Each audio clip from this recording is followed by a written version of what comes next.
Minhas irmãs e meus irmãos, boa noite. Vamos dar continuidade à nossa exposição da carta aos Romanos. É a quinta parte já que nós estamos entrando hoje, quinta parte. Vamos ler o texto, capítulo 1 ainda, nós estamos no capítulo 1. Vamos ler de 18 a 23, do versículo 18 até o 23. Romanos 1, de 18 a 23. Nós vamos estudar nessa noite sobre a depravação total, começar a falar sobre a depravação total. E nesse trecho especificamente, o tema seria impiedade e idolatria. Vamos ler o texto? Romanos 1, começando no versículo 18 até o 23. A ira de Deus se revela do céu contra toda a impiedade e perversão dos homens que detêm a verdade pela injustiça. Porquanto, o que de Deus se pode conhecer é manifesto entre eles, porque Deus lhes manifestou. Porque os atributos invisíveis de Deus, assim o seu eterno poder, como também a sua própria divindade, claramente se reconhecem desde o princípio do mundo, sendo percebidos por meio das coisas que foram criadas. Tais homens são, por isso, indesculpáveis. Obrigado. Porquanto, tendo conhecimento de Deus, não o glorificaram como Deus, nem lhe deram graças. Antes, se tornaram nulos em seus próprios raciocínios, obscurecendo-se-lhes o coração insensato. Inculcando-se por sábios, tornaram-se loucos e mudaram a glória do Deus incorruptível em semelhança da imagem de homem corruptível, bem como de aves, quadrúpedes e répteis. Oremos. Deus soberano, Deus gracioso, nós invocamos a Ti nessa noite, clamando em nome do Teu Filho, nosso Senhor Jesus Cristo, que o Teu Espírito Santo nos guie nesse estudo, Pai. Que o Senhor esclareça a nossa mente, ilumine os olhos do nosso coração, para que possamos compreender com todos os santos essas realidades contidas nesse trecho. Ajuda-nos, ó Pai, porque sem Ti nada podemos. E eu te peço que cada um de nós aqui nessa noite possa receber a Tua palavra em seu coração com fé, pois se não for acompanhada da fé, para nada vale.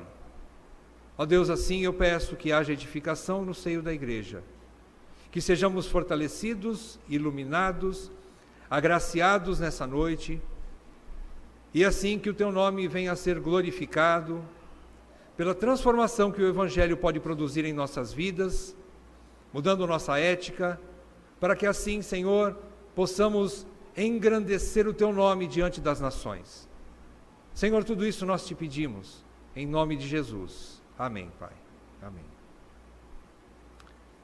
Irmãos, então nós vamos entrar agora numa parte, digamos a parte teológica propriamente dita dessa carta, começando a falar sobre a depravação total do homem. A partir do versículo 18 agora, a gente vai ver exatamente, Paulo começa agora então a dar uma explicação, e é um trecho bastante complexo.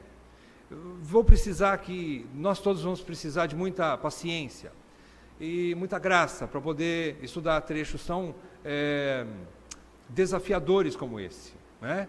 Então que Deus nos ajude, tanto a quem expõe, como também aqueles que ouvem. Nós, recapitulando um pouquinho o que já foi visto, Paulo já mostrou que o principal alvo, não só da carta aos Romanos, mas de toda a Escritura, de toda a Bíblia, o principal alvo é a pessoa do Filho de Deus, Jesus Cristo. Ele é o centro da Bíblia, ele é o centro de toda a revelação de Deus. Jesus Cristo. E não só Ele, não só a sua pessoa, a revelação da pessoa de Cristo, mas também a revelação da sua vida e obra, que nós chamamos de Evangelho, O Evangelho está contido em toda a Escritura, de uma forma mais revelada, mais perceptível, óbvio, no Novo Testamento, quando Cristo se manifesta trazendo a realidade daquilo que era sombra no Velho Testamento.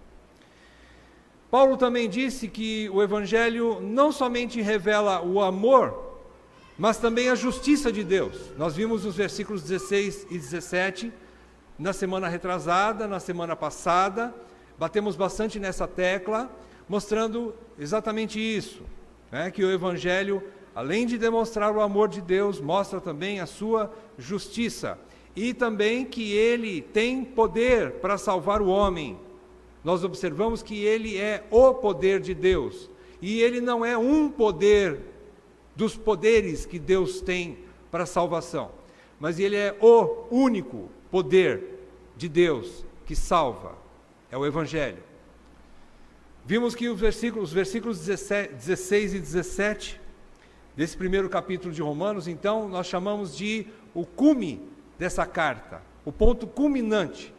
E agora, então, esses próximos versículos, nós vamos estudar exatamente sobre o Evangelho, sobre o restante, a explicação com mais pormenores sobre o Evangelho de Deus.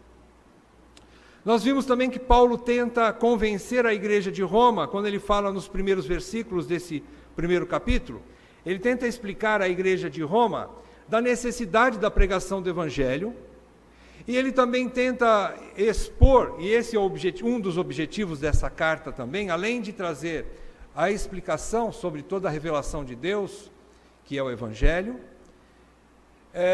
Paulo também tenta mostrar para a igreja de Roma que era necessário que esse Evangelho pudesse progredir e ser pregado até a Espanha, que naquela época eram os confins da terra.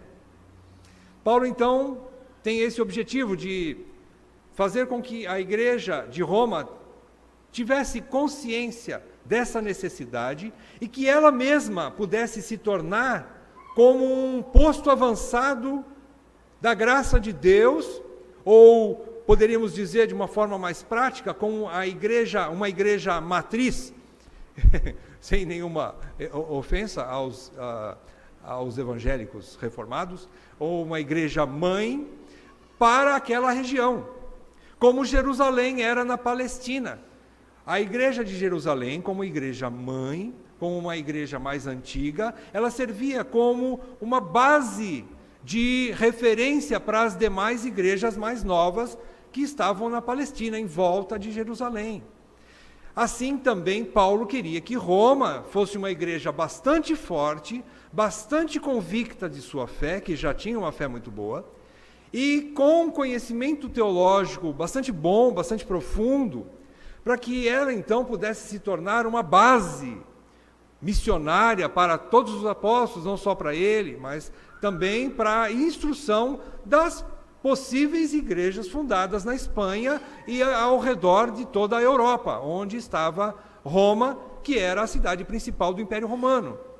Então, além de ser uma cidade importantíssima, Roma, a capital de todo o Império, chamada inclusive a capital do mundo daquela época, era então uma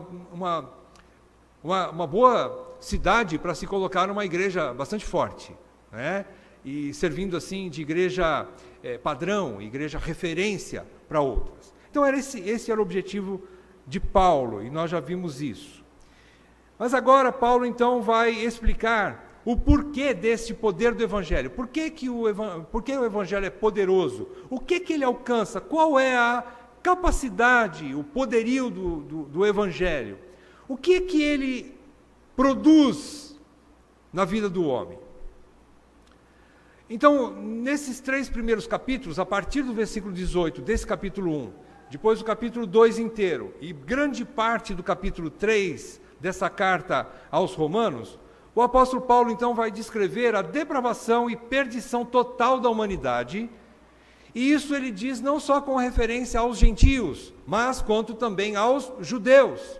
E ele vai explicar essas duas situações de forma bastante detalhada, exaustiva.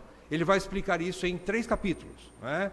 Isso a gente vai ter que estudar com bastante calma, porque existem pontos muito importantes nisso. Isso é uma base bastante sólida para o que ele depois vai falar sobre a justificação pela fé. Ele vai mostrar primeiro a situação, então, do homem. E vai mostrar o porquê que o Evangelho é tão poderoso assim, como ele diz no versículo 16 e 17. Bom, nós vamos dividir esse restante do capítulo 1 em 3 partes. Nós não vamos poder vê-la toda nessa noite. Como nós vimos, nós vamos estudar somente a primeira parte, do versículo 18 ao 23. Nessa primeira parte, nós chamamos então de a impiedade e idolatria. Do versículo 18 ao 23, impiedade e idolatria, Paulo vai falar sobre a rebelião contra Deus, a rebelião do homem contra Deus.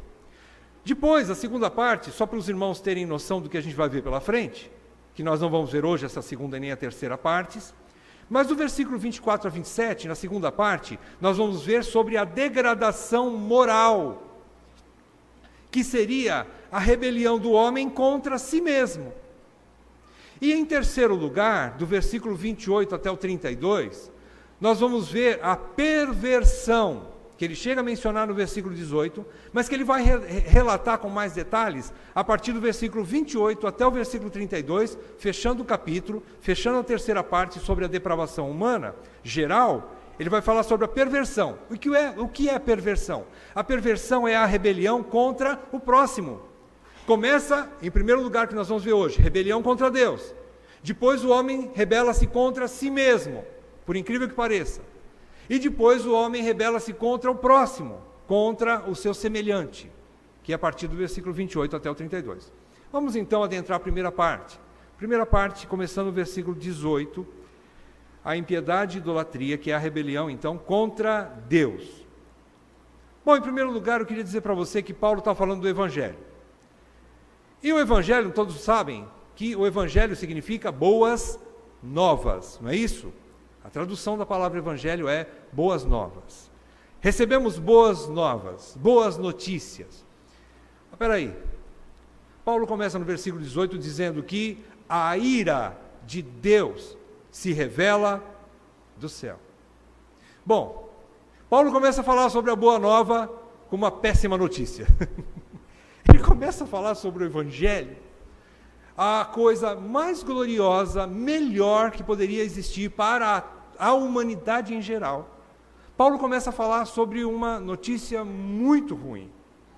Existe uma ira de Deus.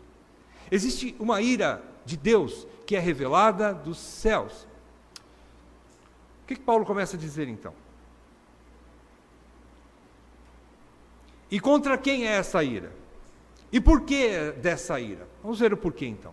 Ele diz que Deus está irado contra toda a humanidade.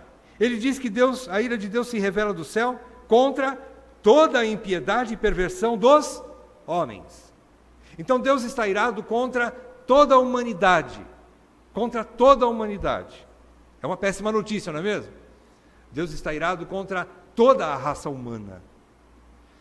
E ele começa a dizer, e ele ele mostra que essa ira de Deus, ela acontece, ela existe, porque o homem, ou toda a raça humana, existe e vive em impiedade e perversão. Ele diz que Deus está irado contra a impiedade e perversão da humanidade. A primeira palavra, impiedade. O que significa a palavra impiedade? É exatamente o contrário da palavra piedade. É lógico. Quer dizer não, ou contra. Contra a piedade. Então, piedade, na palavra de Deus, é mais do que um sentimento de misericórdia e de compaixão para com o próximo. Embora nós apliquemos também a palavra piedade, olha, o irmão fulano tem piedade daquele outro, porque ele foi lá e ajudou. É verdade. Mas, numa forma mais bíblica, a palavra piedade, o conceito piedade nas Escrituras, quer dizer uma vida para com Deus, um relacionamento correto com Deus, é andar com Deus. Vida piedosa significa uma vida que agrada a Deus. Isso é piedade. Para resumir, para a gente poder entender. Então, Paulo está dizendo que Deus está irado contra aqueles que não vivem de forma piedosa. Estão andando em desconformidade com a vontade de Deus. Isso é impiedade. E, além disso, ele tem uma segunda palavra que ele chama de perversão. Paulo menciona sobre perversão. Então, impiedade seria rebelião religiosa, poderíamos resumir, ou rejeição de Deus, ou rejeição a Deus. Primeiro ponto, impiedade, então, é viver de forma contrária à vontade de Deus. Isso é impiedade. Perversão significa rebelião contra a própria raça humana. Perversão seria viver contra a própria criação de Deus. E mais especificamente, contra o seu semelhante. Viver de forma perversa, como o próprio autor, o Salomão, fala muito em Provérbios sobre o perverso. O perverso é aquele que maquina o mal contra o seu próximo. Então, em primeiro lugar, é uma rebelião na vertical, é uma rebelião contra Deus, chamada de impiedade. Em segundo lugar, e ligada a ela, porque não tem jeito de você poder não viver em sintonia com Deus, uma vida piedosa, e não afetar o seu semelhante. Então as duas estão juntas, ligadas. É impossível não viver de um jeito e viver do outro. Não, as duas estão ligadas. Quem é ímpio também é perverso. É isso que Paulo quer dizer aqui. E por isso vem a ira de Deus contra esse tipo de pessoa. Então, poderíamos dizer que a impiedade é a quebra da primeira tábua da lei. Qual é a primeira tábua da lei? Se você estuda o Decálogo, lá em Êxodo, capítulo 20, você vai ver que os 10 mandamentos, eles contêm os primeiros mandamentos dos 10, são mandamentos para que o homem se relacione com Deus. Os primeiros mandamentos são os relacionamentos para com Deus. A segunda, por assim dizer, a segunda parte, ou a segunda tábua da lei, é o relacionamento do homem com o seu próximo. Então, poderíamos dizer que impiedade é a quebra da primeira tábua da lei, ou a rebelião contra Deus, o desrespeito a Deus. E a perversão é a quebra da segunda tábua da lei, que seriam os mandamentos para com o seu próximo. É o desrespeito para com o seu próximo e para com a sua própria humanidade, a si mesmo e ao próximo. Então é assim que Paulo relata a maneira com que Deus se ira contra esse tipo de vida humana, que é a origem de toda a humanidade. João capítulo 3, versículo 36, ali a gente encontra algo mais profundo, porque João está falando de si mesmo. João capítulo 3 vai falar em primeiro lugar que o João Batista, ele traz um testemunho de Deus. E quando as pessoas ali olham para ele, pensam que ele é o próprio Messias, e ele diz, não, eu não sou digno sequer de desatar as sandálias dele. Mas depois, João, o apóstolo, começa a falar que Cristo é o testemunho de Deus, e ele veio e se revelou para toda a humanidade. E ele se revela, e nessa revelação, João diz no versículo 36, fechando o assunto, o apóstolo João diz que quem se mantém rebelde contra a revelação ou o testemunho do Filho, o testemunho de Jesus, quem se mantém rebelde contra o testemunho de Jesus, permanece na ira de Deus. Então, de forma semelhante, Paulo está querendo dizer o seguinte: não é que o homem precisou agir para que Deus pudesse, em contrapartida, irar-se contra ele. Não. Nós, toda a raça humana, já nasceu em rebelião contra Deus. Nós nascemos sob a ira de Deus. Toda a raça humana já foi concebida em pecado. e já é rebelde por natureza contra a divindade. E é isso que Paulo está querendo dizer aqui.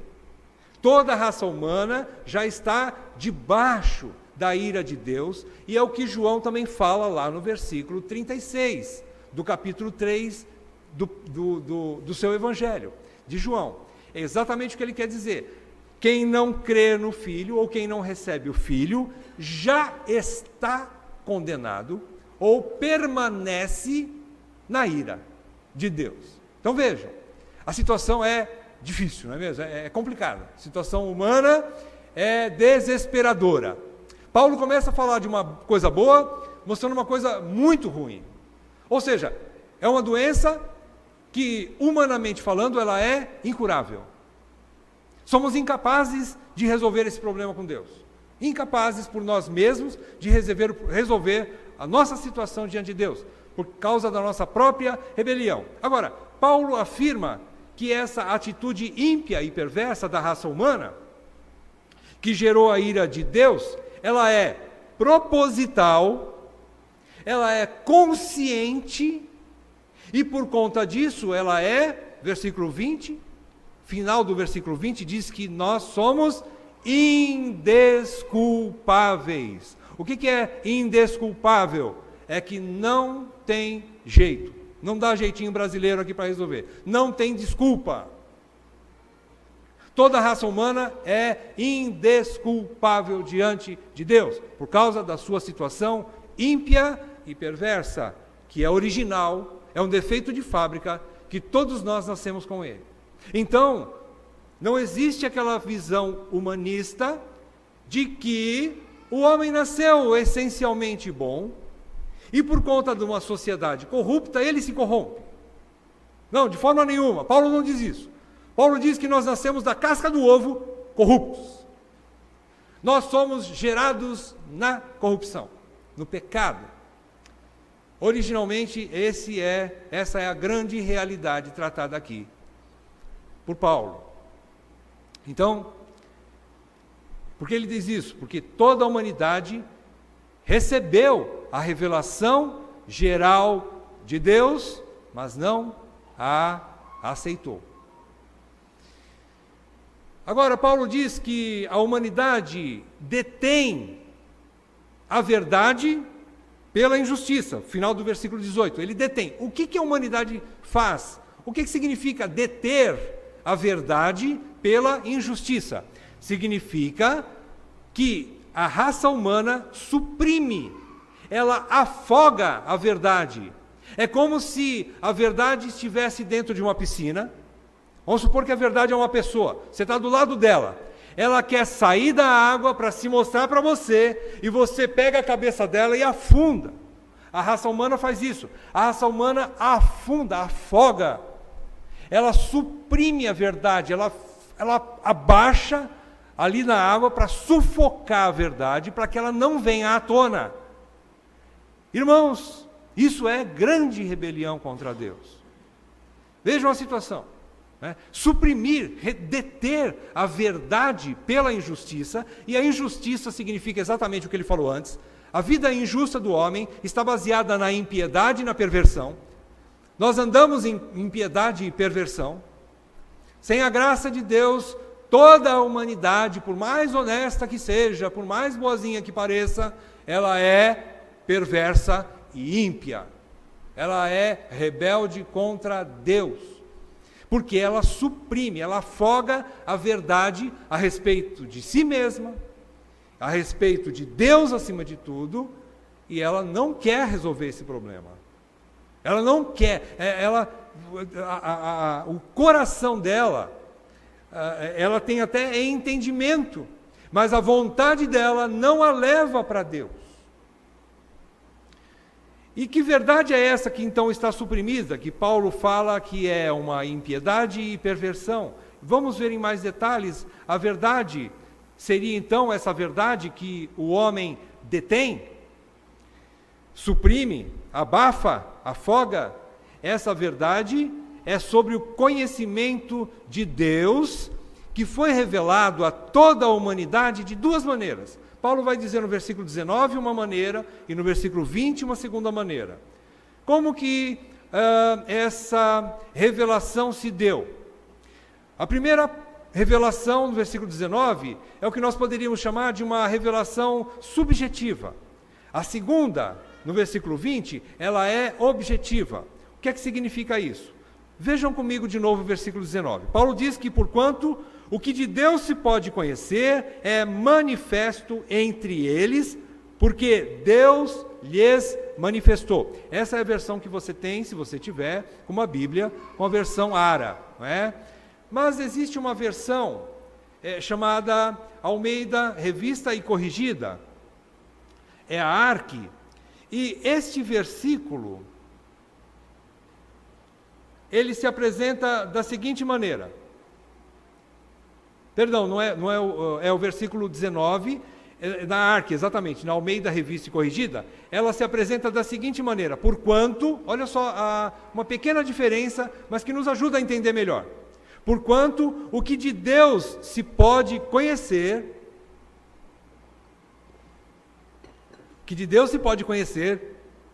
neles se manifesta. Olha a versão, a ARC, como que ela ajuda a gente a compreender o que significa o que se pode conhecer é manifesto entre eles. Na ARC fala neles se manifesta. De forma subjetiva, a revelação de Deus está contida na nossa consciência. Todo ser humano nasce com algo racional, é óbvio. Nós temos a mente, nós somos seres racionais, criados por Deus, à sua imagem e semelhança.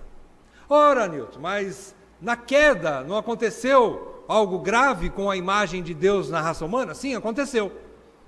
Mas não foi retirada a imagem e semelhança de Deus. Existe uma distorção. Mas todo homem continua sendo racional. Todo ser humano continua tendo uma consciência. E esta consciência, de alguma forma, Deus ainda manteve na consciência de toda a humanidade algo sobre a sua própria lei e algo sobre a sua própria pessoa. Então, de forma subjetiva, interior, dentro de cada ser humano, existe na consciência algo que diz assim: existe um Deus. Algo que apela para um Deus. Algo que está dentro de cada ser humano. Não estou falando de crente, eu estou falando de toda a raça humana. Está revelado neles, porque Deus criou o ser humano com uma alma para conter Deus. Ontem nós ouvimos sobre isso, quando o Jorge falou aqui. Nós não nos satisfaremos com nada, porque nós fomos criados para conter Deus. Então nada vai satisfazer o tamanho da nossa alma, porque ela foi criada para conter Deus. Dentro de mim, dentro de você e dentro de cada um ser humano, dentro de toda a raça humana, de cada homem, de cada mulher nascido, existe uma consciência que mostra para ela, para aquela pessoa, que existe Deus e que ela precisa desse Deus. De alguma maneira Deus permitiu isso permanecer, ainda apesar da queda. Apesar da queda. Então é isso que Paulo diz no versículo 19. Então, Paulo afirma que o homem, quando olha para si mesmo, quando tem sentimentos, quando ele começa a sentir coisas, quando ele começa a ter alguma noção do mundo que o rodeia, e quando ele começa a sentir dentro dele alguma coisa em seu coração, em seu pensamento, na sua alma, ele começa a perceber que ele é insatisfeito com qualquer coisa que ele possa ter, ou com tudo que ele possa ter. E ele vai chegar à conclusão que existe um ser, e o único, que pode supri-lo, e só ele pode supri-lo. Isso eu estou falando, irmãos, de pessoas que ainda não são crentes. Todo homem tem essa consciência, que existe um Deus, e que ele precisa de um Deus. Todo. Por isso, então, não existe o ateu, não é? Como dizem ateu. Ninguém nasce ateu. Paulo está afirmando que ninguém nasce ateu. Todos nascem com uma necessidade, porque Deus lhes manifestou. Deus colocou em sua consciência, em seu coração, uma necessidade de algo chamado Deus. Então essa é a revelação. Primeiro ponto aqui, por que Deus está irado? Porque Deus colocou no coração de todo homem que existe um Deus, que Ele existe. E esse homem, o que é que ele fez? Abafou essa verdade. Ele chutou para lá essa verdade. Ele rejeitou essa verdade. Ele quis aniquilar essa verdade do seu próprio coração, conscientemente, voluntariamente. O homem ímpio faz isso. Em segundo lugar, versículo 20. Há uma segunda revelação que nós chamamos então de objetiva. Seria mais, em termos assim, poderíamos dizer que ela é mais palpável, vai? Ela é perceptível através dos sentimentos humanos, das maneiras, dos sentidos humanos. Não é? Você percebe através dos seus olhos, da visão, através da audição, você ouve, através do tato, da pele, você sente, através do paladar, você degusta, do olfato, você cheira, tudo o que existe no mundo de Deus. Então agora, Paulo vai dizer no versículo 20, que porque os atributos invisíveis de Deus, o que era invisível, os atributos continuam sendo invisíveis. Mas esses atributos de Deus, assim o seu eterno poder, como também a sua própria divindade, claramente se reconhecem desde o princípio do mundo, sendo percebidos pelo senso humano, são percebidos por meio das coisas que foram criadas. Então por exemplo, quando você contempla a natureza, não é que Deus está na natureza. Não é que Deus, como os panteístas dizem, não é? Deus está lá. Eu estou olhando para uma vaca pastando no brejo, no barro, não, no pasto, uma vaca pastando no pasto, e ela bonita, ela gorda, né? E olha que coisa linda, Deus está nela. Não, Deus não está naquela vaca. Não, Deus não está numa árvore, numa montanha, no sol. Não, Deus não está. Apesar da sua imanência, significa que Ele opera na criação, mas Ele também é transcendente, que significa que Ele não está na criação. Ele tem poder para operar em tudo que foi criado, porém Ele não está contido na criação. Deus está fora da criação. Mas a criação traz as impressões digitais de Deus, de um Criador. Então quando você contempla uma pessoa, você contempla uma criança, você contempla o crescimento de um bebezinho, começa a crescer, desenvolver, fazer coisas que você nem imaginava, dali a pouco você cai de costas e fala, como é que pode uma coisa dessa? É Deus, né? Deus está fazendo tudo isso. Você vê às vezes coisas grandes, né? Coisas maravilhosas aí, que você vê em toda a natureza, e o que te leva a isso? Deus, a assinatura embaixo está lá, Deus assina tudo aquilo que Ele criou. Então, Paulo está dizendo assim, que o eterno poder, a sua divindade, todos esses atributos de Deus são perceptíveis através da criação. Então, o homem é também indesculpável, porque ele olha para todas essas coisas, ele olha para um universo maravilhoso, ele contempla toda a estrela, toda a constelação, ele olha para o sol, ele olha para a lua, ele vê todas essas coisas maravilhosas, e ele fala, não, Deus não existe. O que ele fez? Ele abafa essa realidade. Ele detém essa realidade, essa verdade, conscientemente, né? Ele abafa isso. Então, essa revelação que Deus está dando para o homem, Ele não considera. A natureza é altamente reveladora. Agora, acompanhem comigo rapidamente, tem um salmo maravilhoso, eu gosto dele. Eu já preguei, se não me engano, algumas vezes, o Salmo 19. Eu não sei quantas vezes. Mas olhem, acompanhem comigo do versículo 1 ao versículo 6 do Salmo 19. Davi, ele mostra exatamente nos 6 primeiros versículos do Salmo 19, sobre a revelação geral de Deus, sobre a natureza, mostrando Deus, apontando para a humanidade, Deus, o Criador. E ele fala assim, Os céus proclamam a glória de Deus e o firmamento anuncia as obras das suas mãos. Um dia discursa a outro dia, e uma noite revela conhecimento a outra noite. Não há linguagem, nem há palavras, e deles não se ouve nenhum som. No entanto, preste atenção no versículo 4, eu gosto demais. No entanto, por toda a terra se faz ouvir a sua voz, e as suas palavras até os confins do mundo. Irmãos, se o evangelho não foi até o confim do mundo, a natureza foi para falar que existe um Deus. Irmãos, existe um Deus, e foi pregado para toda a humanidade que existe Deus. E no versículo 4 ainda, aí pôs uma tenda para o sol. Quem pôs essa tenda para o sol? Quem pôs? Deus. Deus pôs uma tenda para o sol e diz que o qual, como noivo, que sai dos seus aposentos, coisa bonita, né?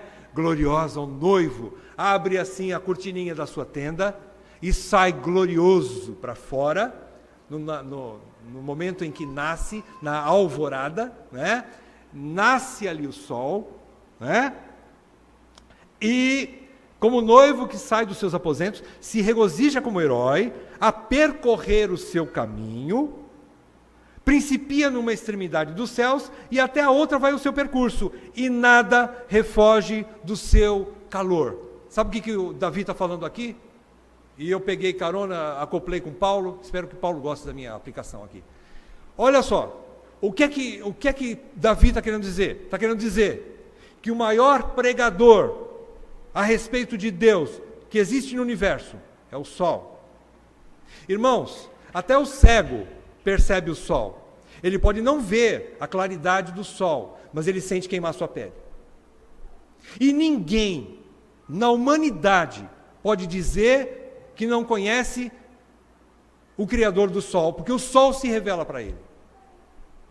É isso que Davi está querendo dizer aqui. Está querendo dizer que só o fato de haver algo tão grande, tão maravilhoso, tão magnífico como o sol, é porque existe um ser muito maior que o fez. É o suficiente para que então toda a humanidade se torne indesculpável. E ele então fala, vejam só, a pregação de um dia após o outro dia, da natureza, do céu, a pregação do céu, embora não tenha palavra nenhuma, mas ela é clara. Embora não tenha palavras, mas é a maior pregação de todos os tempos. Sabe por quê? Porque ela é universal, ela é poliglota, ela prega para toda língua, toda a natureza, aliás, a natureza prega para todo povo, tribo, língua e nação. O sol prega para todo povo, tribo, língua e nação. Por isso, todo povo, tribo, língua e nação é indesculpável. A indesculpabilidade humana é universal, tanto quanto a revelação de Deus pela natureza é universal.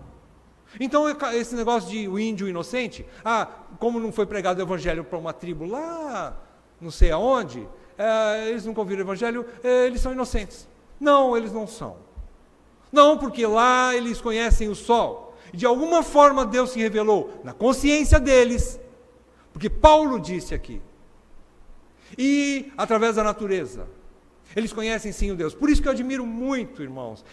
Eu conheci esses tempos atrás, né, o pastor Nério, e outros que fazem de forma mais próxima, assim, né, que pregam em outros lugares. Eu acho maravilhoso, porque eles entendem, esses pregadores, esses evangelistas, missionários, entendem que toda tribo, língua e nação, povo, tribo, língua e nação, precisa ouvir o evangelho. Porque eles são indesculpáveis, eles estão sob a ira de Deus. Eles não é porque eles nunca ouviram falar de Bíblia que eles vão para o céu quando eles morrerem. Não. Eles são indesculpáveis, segundo Paulo. E segundo Cristo, segundo João disse lá em João 3,36. Aquele que não crer permanece sob a ira de Deus. Já nasceu sob a ira de Deus. Então tudo isso aqui torna-se para nós, de certa forma, como uma notícia muito ruim. É o que Paulo discorre, e ele está falando aqui, chegamos no versículo 20. Agora, para encerrar o texto, Paulo então diz que por causa dessa ira, ou por causa da revelação de Deus, suficiente para que toda a raça humana creia que Deus existe. Não estou dizendo que essa revelação é suficiente para ser salvo. Não, para ser salvo é necessário o Evangelho. É somente pelo Evangelho, que é o poder de Deus, para a salvação de todo aquele que crê. Mas é o suficiente essa revelação, que é chamada de revelação geral, para que todo homem saiba que existe um Deus. E no versículo 21, voltando a Romanos capítulo 1, a partir do versículo 21 até o 23, agora Paulo descreve que eles rejeitaram o Deus verdadeiro, mesmo tendo conhecimento dele, e não o glorificaram, nem deram graças a ele. Ele diz no versículo 21, que tendo esse conhecimento de Deus, Paulo afirma de novo, ele é repetitivo, e ele diz, eles têm conhecimento de Deus, mesmo assim, não lhe deram graças e nem o glorificaram como Deus. Antes, se tornaram nulos em seus próprios raciocínios, obscurecendo-se-lhes o coração insensato. O que é que aconteceu aqui? Eles quiseram anular Deus. Eles abafaram Deus, a verdade a respeito de Deus. O que é que aconteceu com eles? O tiro saiu pela culatra.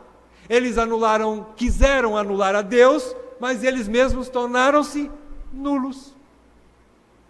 Seu raciocínio tornou-se nulo. Obscureceu-se o coração deles, da raça humana. E então, tornaram-se eles mesmos nulos, e por fim, diz que eles, inculcando-se por sábios, por quê? Você percebe, por exemplo, quando você conversa com alguém que se diz ateu, ou alguém que se diz que é bobagem esse negócio de fé cristã, ou que sobre Deus, você quer travar uma conversa com uma pessoa, e essa pessoa fecha, e ela começa a tratar você como ignorante, não é isso? Por quê? Porque ela se inculca por sábia. Ela acha que ela é mais sábia que você, que tem fé em Cristo. Ela acha que todo crente é bobo, que todo crente é ignorante. E ela inculca-se por sábia.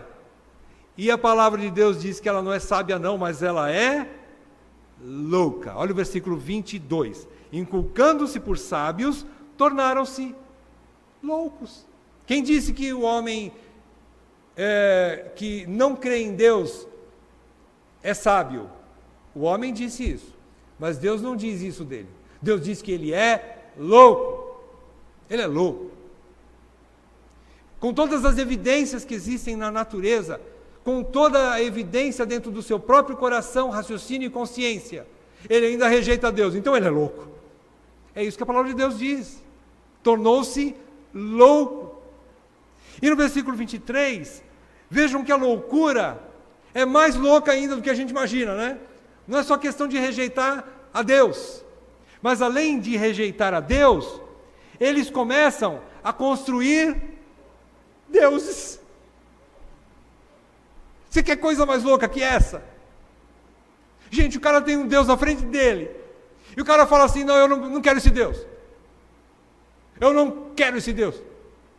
Eu vou fazer o meu Deus. Meu Deus, segundo a minha imagem e semelhança. É por isso que ele diz aqui, porque eles fizeram deuses, deixaram a glória, e mudaram a glória do Deus incorruptível. Acompanhe o versículo 23. Mudaram a glória do Deus incorruptível em semelhança da imagem de homem corruptível. O que significa isso? Significa que não é só aquela imagem de santinha, de uma mulher, uma santa do passado, ou de um santo do passado, que foram pessoas de Deus, viveram, mas cria uma divindade ali. Não é só isso, mas quando fala que criaram deuses, trocaram a glória do Deus incorruptível, do Deus verdadeiro, na semelhança da imagem de homem corruptível, muitas vezes é porque ele mesmo, como homem, se considera o seu Deus. Irmãos, o maior ídolo da humanidade chama-se eu. Chama-se eu. Esse é o maior ídolo da humanidade. Ele é o próprio Deus dele. Ele é sábio em si mesmo, Ele é poderoso em si mesmo. E todo mundo gira em torno de mim, eu sou o centro do universo. Então Ele é o Deus dele, a glória dele, do homem, dele mesmo. E ele depois, veja que a degradação vai baixando o nível, né? O negócio vai baixando, vai degradando, vai cada vez mais banalizando Deus, não é? E quando não o homem é o seu próprio Deus, ou é a imagem de outra pessoa corruptível, ele então faz deuses olhando para a natureza. A natureza que deveria revelar Deus passa a ser outros deuses.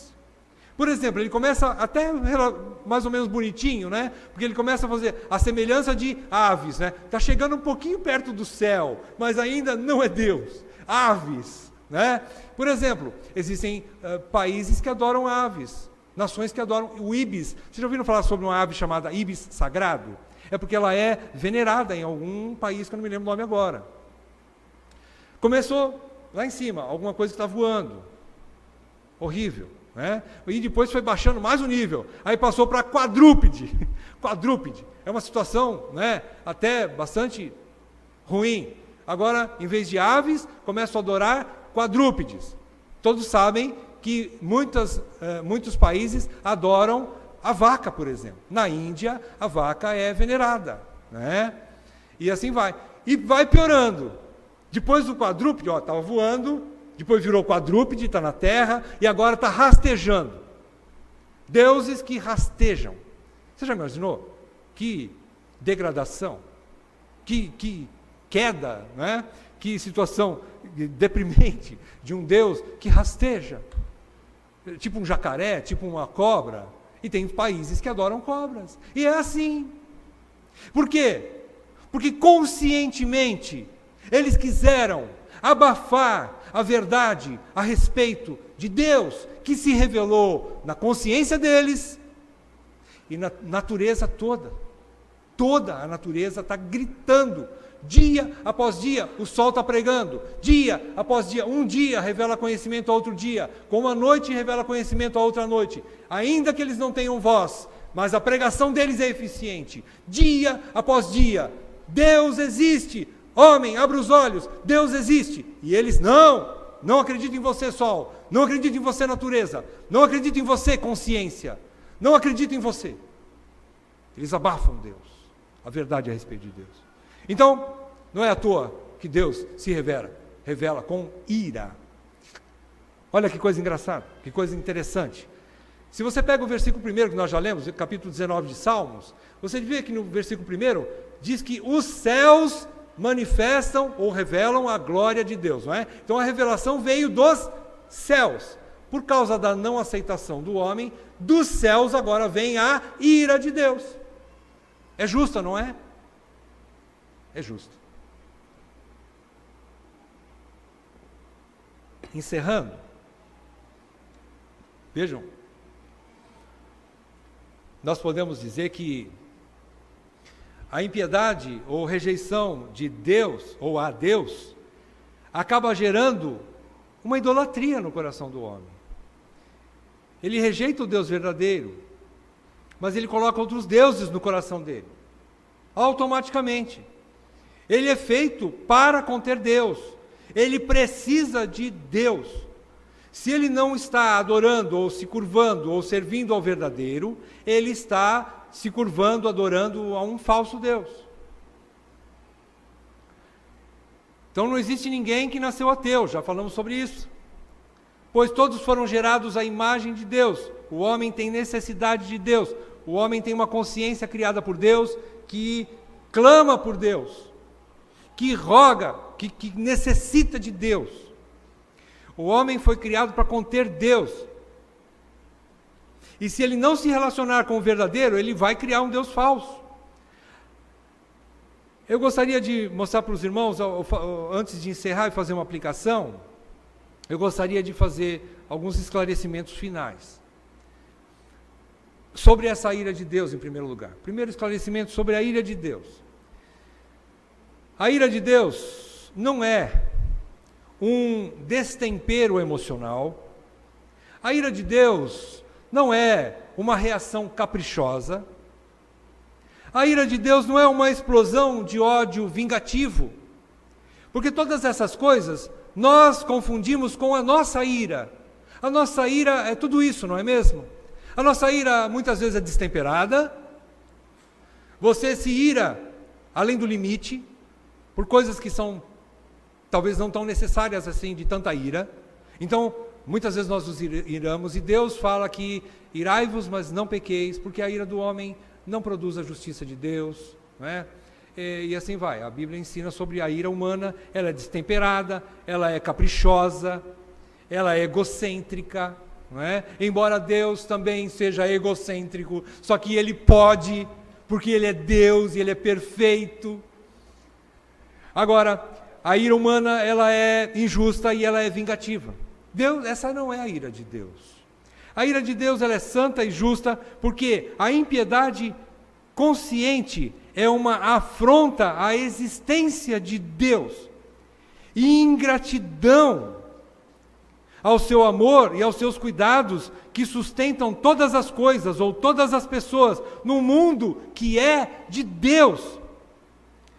Por exemplo, a ira de Deus é santa porque é contra a impiedade e perversão de homens que vivem no mundo de Deus como se Deus não existisse. É comer a comida de Deus, é beber a água de Deus, é respirar o ar de Deus e dizer assim: Deus não existe. Ora, nem eu nem você como homem suportaria uma coisa dessa dentro da minha casa. Eu não suportaria uma afronta dessa dentro das quatro paredes da minha casa. Que dirá Deus no seu mundo contra toda a impiedade e perversão? Agora, outra coisa a respeito da ira de Deus: nem toda a ira de Deus manifestada na história, nem toda a ira de Deus contida em tudo que você pode conhecer de história. Eu não estou falando só em termos bíblicos, porque através da Bíblia você conhece algumas manifestações da ira de Deus que foram tremendas, foram terríveis. Por exemplo, no caso de Noé, o dilúvio foi uma manifestação da ira de Deus. O caso de Sodoma e Gomorra foi uma manifestação da ira de Deus. E muitos outros casos bíblicos. Fora esses, você tem no mundo atual, na história mais moderna, mais recente, muitos casos, tsunamis, pestes, guerras, manifestações da ira de Deus. Se você pegar todas elas, tudo que você conhece, desde Adão até hoje, e juntar toda a manifestação da ira de Deus através dessas catástrofes, através dessas coisas terríveis, não é? Dessas desgraças que aconteceram na humanidade, junta tudo num caldeirão, ainda assim, ela não é comparável com a ira de Deus manifestada na cruz do Calvário sobre o seu Filho. Ali foi a maior manifestação da ira de Deus de todos os tempos. Foi a maneira mais pesada que Deus se manifestou, foi em Jesus Cristo. Por causa dele? Não, por minha causa, por tua causa, pela causa dos eleitos. Então vejam, agora compara um pouco, pelo que nós estudamos nessa noite, se a impiedade, aqueles que mantêm-se na impiedade e na perversão, a ira de Deus permanece sobre eles, que dirá sobre nós, que pela graça de Deus vencemos a incredulidade, vencemos a impiedade. Deus operou em meu coração, me salvou, pagou um alto preço, despejou toda a sua ira, que tinha que ser contra mim, despejou no seu Filho, eu fui salvo, criei no Senhor Jesus Cristo, pela operação do Espírito, pelo poder do Evangelho, e eu viro as costas para Deus, e digo, eu vou viver do meu jeito, eu sou dono do meu nariz. O que você acha que a ira de Deus vai representar sobre mim?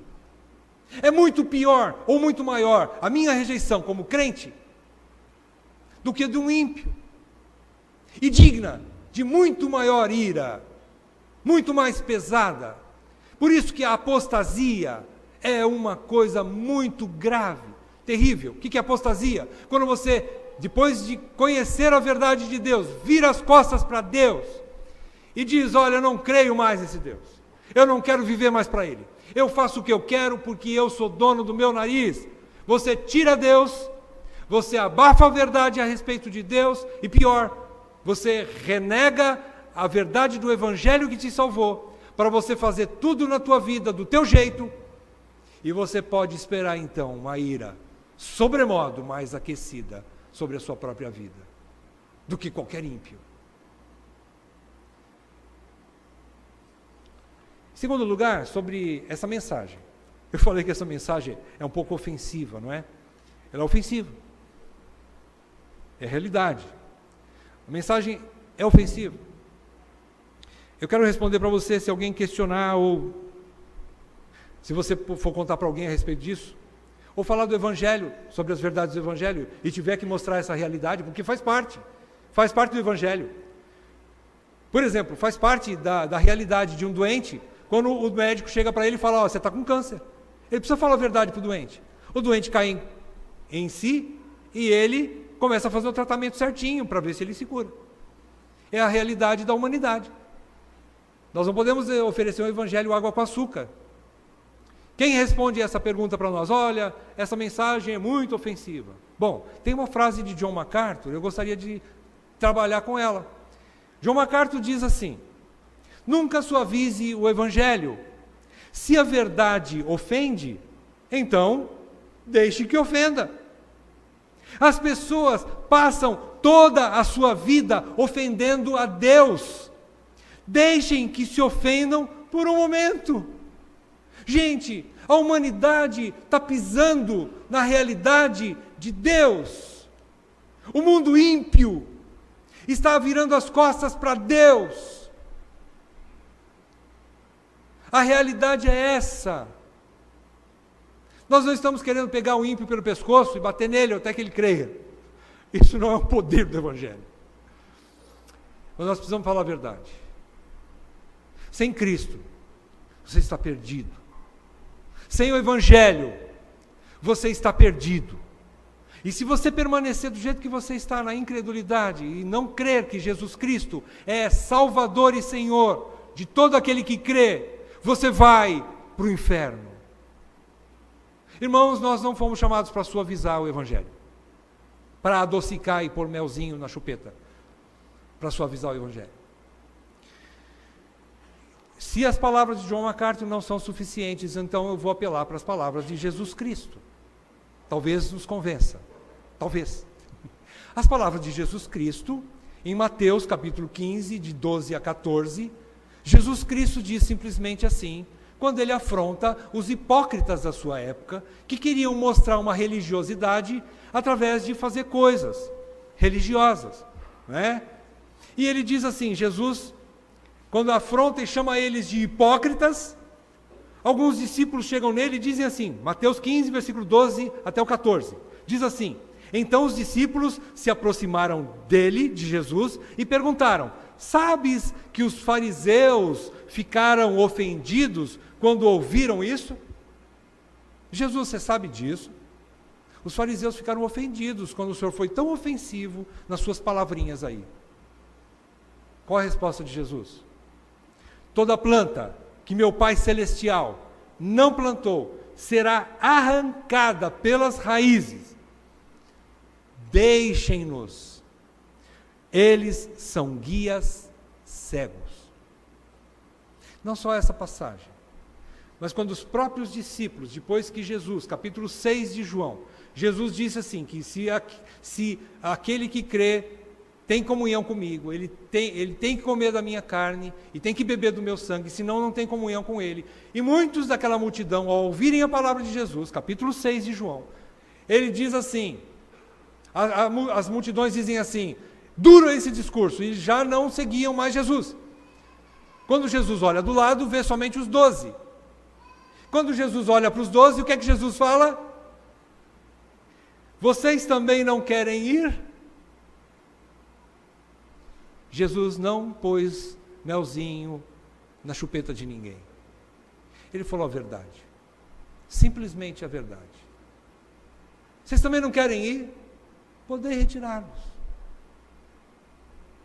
Graças a Deus, Pedro foi bem nessa hora. Né? Eu gosto de Pedro, porque ele deu cada bola fora, mas nessa hora ele deu uma bola dentro. E ele falou assim, Senhor, para quem iremos nós? Só Tu tens as palavras de vida eterna.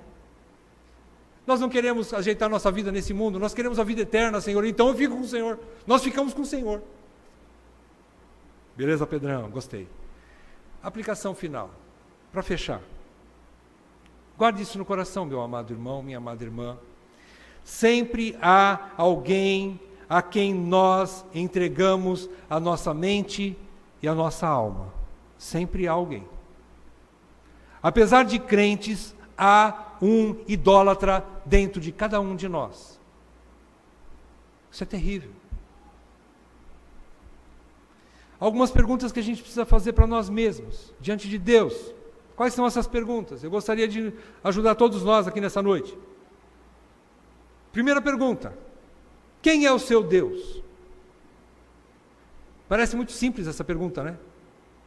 Às vezes as nossas pregações parecem um pouco simplistas, mas elas são reais. Quem é o seu Deus? O seu Deus é aquele que você mais se apega e aquele que vem em primeiro lugar na sua mente. Quando você acorda pela manhã e você se preocupa com alguma coisa, você está apontando qual é o seu Deus. Aquilo que mais pesa no seu coração é o seu Deus. Aquilo que mais você ama e está apegado é o seu Deus. Uma coisa que eu queria dizer para vocês, estudos como esse aqui nessa noite nos ajudam, meus irmãos. Nos salvam. Sabe por quê? Porque teologia produz espiritualidade. E espiritualidade produz ética. O que eu quero dizer com isso? Quer dizer que quando você estuda a Bíblia, isso vai te trazer conhecimento de Deus. A espiritualidade significa conhecimento de Deus. E o conhecimento a respeito de Deus faz com que você viva de modo correto. Que você tenha uma vida adequada. Então conhecer a Deus, aí você pode responder: o meu Deus é Jesus Cristo. Por quê? Porque eu estou querendo conhecê-lo. Porque eu quero andar com Ele. Outra pergunta: qual é o estado do seu coração aqui nessa noite? Você, por exemplo, você é um autônomo, independente de Deus? Apesar de confessá-lo com a sua boca, você vive como se Ele não existisse? Você está no mundo dele. Você está respirando o ar de Deus.